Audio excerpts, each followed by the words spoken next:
Welcome back. You're watching HFO-TV. HFO-TV is co-sponsored by the construction, repair, and restoration firm J.R. Johnson, the real estate law firm Baljanik LLP, the tax deferral accommodator Butler Exchange Group, the mortgage banking firm Gantry Incorporated, and forensic building consultants providing building structural science services. Welcome back to HFO TV. I'm Greg Frick, partner at HFO Investment Real Estate. And today we have with us Lee Fehrenbacher, a senior broker at HFO Investment Real Estate. Lee, thanks for taking some time to sit down. I know it's been a busy year since this pandemic's been going on. Thanks for having me. Thought we could talk a little bit about kind of what you're seeing with your clients and your market. I know we've done a lot of transactions together, close in as well, but maybe give a little bit of a flavor. We're hearing concessions are now specifically talking about kind of the core. I mean, and what are you seeing in some of the the underwriting and analysis that you've done on some of the close-in properties within the city of Portland? Well, I think on the concessions front, I mean, concessions have been pretty standard, Right. For as long as we can remember here recently. We had a surge of new development enter the market. Every year since probably 2012, the development pipeline has grown and reached about 5,800 units in 2017. We've kind of maintained that the last couple of years, and the result was that we were building ourselves out of a shortage of available apartments, and we kind of have reached that point where we now have the supply.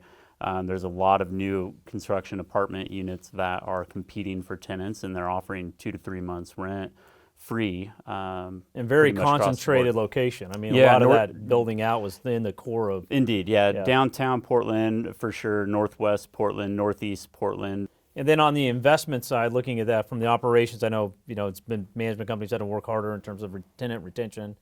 The interesting thing is we didn't see a correlation on the investment side of, like an adjustment or, the COVID discount or something. Right. We get calls all the time. Hey, I'm looking to get into the market. Is there anybody that's, slashing price? Right, I mean, it's just not happening. Are you seeing right. that? Are you seeing that same thing? No. Yeah. No, we haven't. We didn't see, at the beginning of 2020, we got a lot of calls from groups that were kind of looking for the fire sale. Was there going to be blood in the water? Was there going to be an opportunity to, pick up some of these new buildings? That there was a lot of product that was delivering at that time, and nobody really quite knew yet what the impact of the pandemic was going to be. But we didn't see any of that. Remarkably, apartments fared very well in Portland despite all of the challenges of last year and last summer. There was, we didn't see any fire sales. Cap rates remained incredibly low. Right. Prices continued to increase, and I would say overall, while volume was down, maybe the amount of transactions slowed a bit. The individual transactions were still quite strong. Right, the demand was still strong. And I know we've worked a lot. I know you've worked a lot on some of the newer construction, so you're involved a little bit on some land sales. It's interesting to see, when we had this pandemic, we had 2 years ago land sales were, in terms of pricing, were very aggressive. It's now there's sites out there where maybe the seller hasn't met the market. Couple that with construction. I mean, is the sense of some of the developers you're talking about, is it getting harder and harder to get new projects through financially and up? Yeah. Yeah. I mean, I think that's to be determined. The rents in Portland, specifically for new construction, I would say have flatlined. They're not appreciating right now, especially if you factor in the concessions. Right. We have seen concessions start to taper off ever so slightly, and if you're kind of looking forward, kind of comparing that with the development pipeline, stands to reason that we're going to see rents go up in the next few years here. And what that means for land prices is yet to be determined. Right. I would anticipate that as rents go up, developers will be willing to pay more for land. Right now, I would say there's a general consensus across the board, anecdotally from developers that we talk to, that not many people are interested in building in Portland. Groups that were very active here 2-3 years ago are just not wanting to build now, here. do you think that's more of an economic decision, or is that tied towards, if I've got capital can go anywhere, I'm going to pick somewhere else to go because of the, whatever you want to say, the news or, kind of how Portland's kind of been in the news the last couple of years? I mean, is it more of an economic, hey, with prices, system development charges, with flat rents or even effective rents down a little bit, it just doesn't pencil at this point? Yeah, I mean, I think it's both. I think the economics play out first. I had a developer we were looking at a land site, and based on where rents were trending at that specific day and time, they basically couldn't afford to pay anything for the land. I mean, Right. once you factor in the cost of development, all your soft and hard costs, whatever you have left over is basically what you can pay for the land. And the way it was kind of penciling, according to their metrics, was there was nothing left.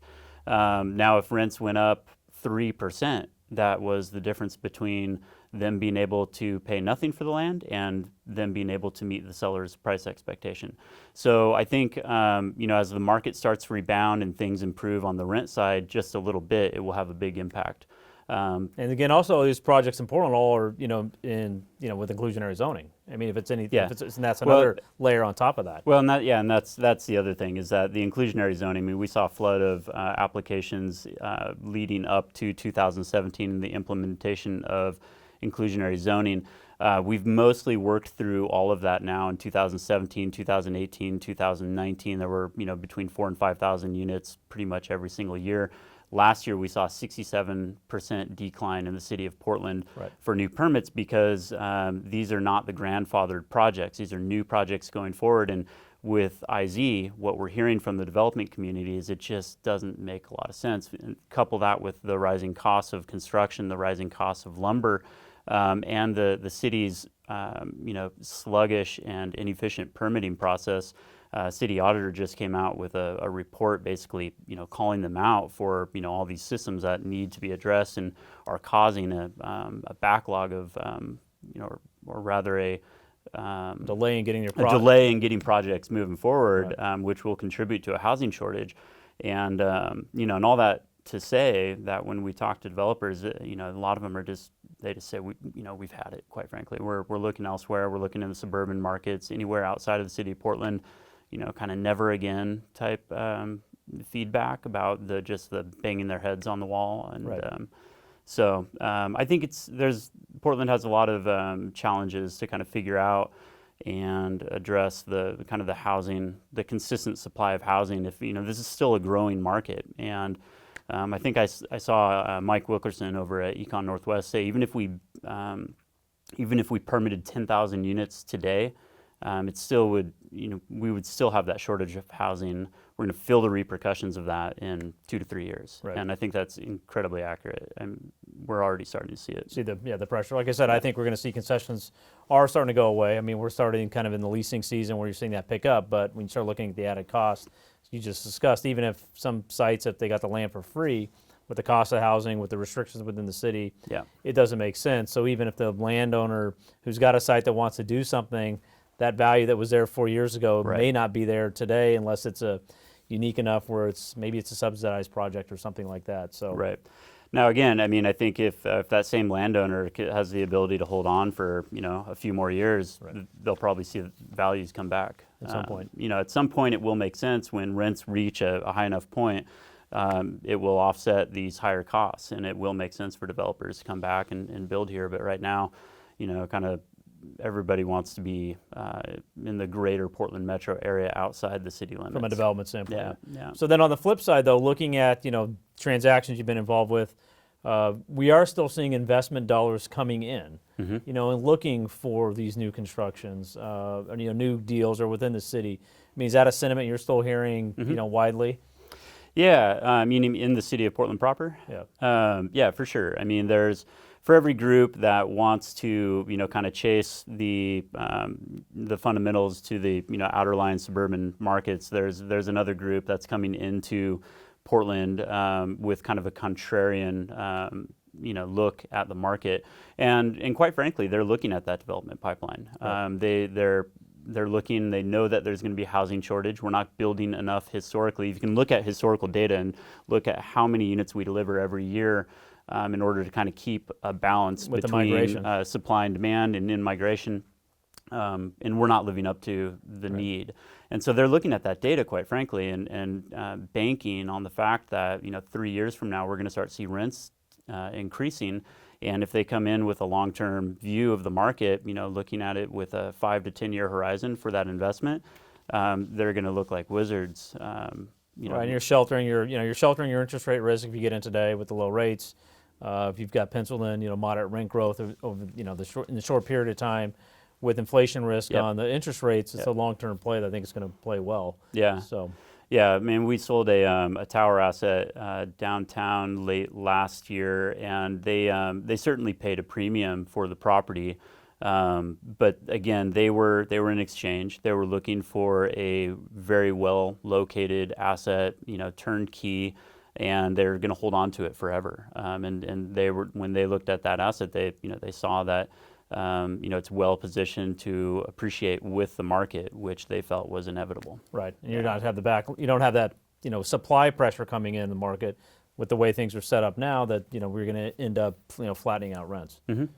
Let's talk a little bit about, we've brought a couple, we're having this, the end of May, first part of June, this session. We just brought out a couple assets, kind of add value play assets. Mm-hmm. I think we were both surprised in terms of the amount of interest from potential buyers on that. Maybe shine some light on, in the discussions we've had with these groups, as to what, where that's coming from. As we told, I think we said to both of the owners on this, say, if you would have done this 6 months ago, we may not have seen 20 LOIs by quality purchasers on these assets. Yeah, totally. One of those properties that we're working on now, a 80 plus unit project in Gladstone, Oregon. I don't think Gladstone was on anybody's radar 2 years ago, even a year ago, really. And I think very surprised to see 15 to 20 LOIs within the first couple weeks of marketing it, and that asset ultimately went, as significantly over the asking price. And I think that's very indicative of capital kind of looking outward, wanting to be tied to the Portland metro area, but not necessarily in Portland proper, because there's a perception issue in the city of Portland, and whether that's real. I mean, there are regulatory hurdles that you have in Portland that you may not experience in Gladstone or Beaverton or Hillsborough, for that matter.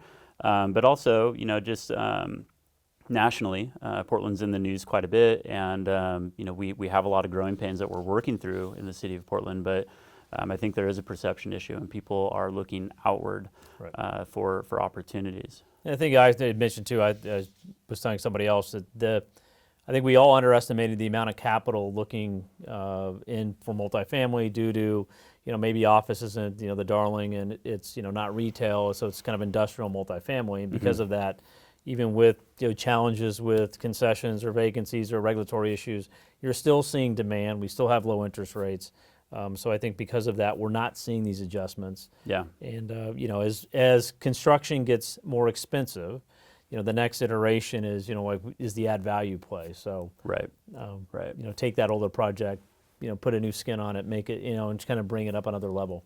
Right. And I think people are looking for kind of the value add light. Potentially at this point, they're not,